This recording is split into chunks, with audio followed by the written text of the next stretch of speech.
Hey vets, Derek Debus, Director of Military and Veterans Law here at Stone Rose Law. And in this video, we're going to be discussing your upcoming musculoskeletal exam. This video is going to cover shoulders, neck, back, knees, hips, ankles. If it's a joint, this is the video for you. Getting an accurate compensation and pension, or C&P exam, is vital to ensuring you receive an accurate rating. Here at Stone Rose Law, we're dedicated to helping you secure the benefits you've earned. First thing you need to know about how all joints are rated is that it doesn't matter, unfortunately, the amount of pain that you're in. I mean, whether your pain is a 2 out of 10 or a 200 out of 10, it's only entitled to the minimum compensable rating for the applicable diagnostic code. Now, for most joints, that's 10%. Some of the minor joints, it could be 0, and for shoulders, it's usually about 20%.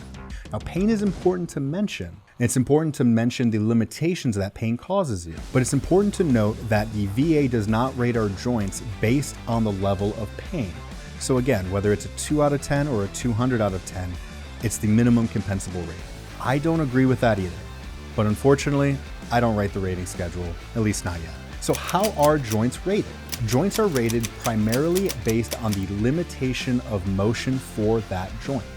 If you have full range of motion and severe pain, that's still a 10%. If you have no range of motion and no pain, that would be a much higher rating. So that's why range of motion testing is key. So here's what you need to know. First and foremost, make sure your examiner uses a goniometer. A goniometer looks like a protractor that we used in school, and it's used to provide an objective measurement of your joint range of motion. If your examiner does not use one, contact your case manager or attorney immediately.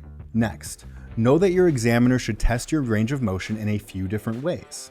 First way is active range of motion, meaning you are moving the joint yourself. Then there is passive range of motion, meaning they are going to move that joint for you. Then there is repetition, usually 3 repetitions.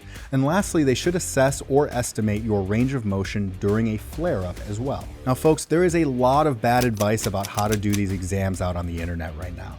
One common myth is to just stop where it hurts, but that can lead to some very unsavory and unsatisfactory results. Imagine if the examiner sees you sitting in a chair, you're at 90 degrees, back straight, feet flat, like we all learned at boot camp. But then when you go into the examination, you refuse to go past 60 degrees because you heard this advice. They might think you're faking it, and they may not believe your description of your symptoms or your description of your flare-ups. Instead of going to where it hurts, I tell my clients to go to where you have to stop. See, the point of VA disability compensation is to compensate you for your loss of earnings potential due to your disabilities. Every single day, we work through and push through some degree or amount of pain. But at what point in that range of motion will you always generally stop due to pain, even if you're at work? That's where you should be stopping. Now, don't push through the pain to the point of injury, and stop where you would normally stop due to pain. Just don't necessarily stop at the first sign of pain if that's not how you're going to be every single day. Also, talk to your examiner about your flare-ups, even if you're not having one at the time. Explain what causes them, what helps, and what symptoms you have. Offer to demonstrate how your range of motion changes during a flare-up, and describe any factors like stiffness or swelling that cause a worsened disability. And you should also note how often you experience these flare-ups. Now lastly, if the examiner asks you to push further and it causes pain, speak up. Something as simple as, if I bend any more, I'll be in pain for days. Or, please don't push my shoulder that way, it's going to hurt, can help the examiner realize that they're messing up. So to recap, ensure your examiner uses a goniometer. And if not, notify your attorney or your case manager immediately. And if you came across this video and you're not one of our clients yet, then let the VA know immediately. A goniometer is mandatory. Second, go to the point of limitation. Stop where the pain is severe enough to make you stop, not just where you first feel a twinge of discomfort. For example, my back hurts constantly. It's the joys of being an infantryman.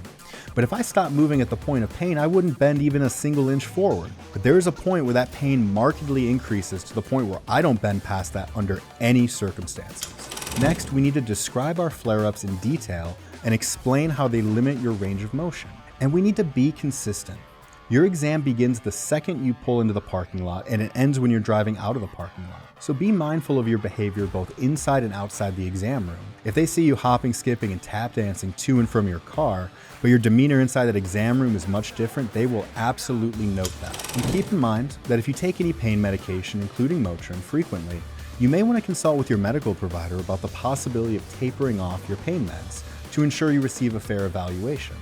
And again, vets, I'm not telling you to not take your medication. What I'm saying is talk to your doctor and make that determination in conjunction with your physician. And if your physician says don't stop, of course, don't stop taking your meds. And that's it.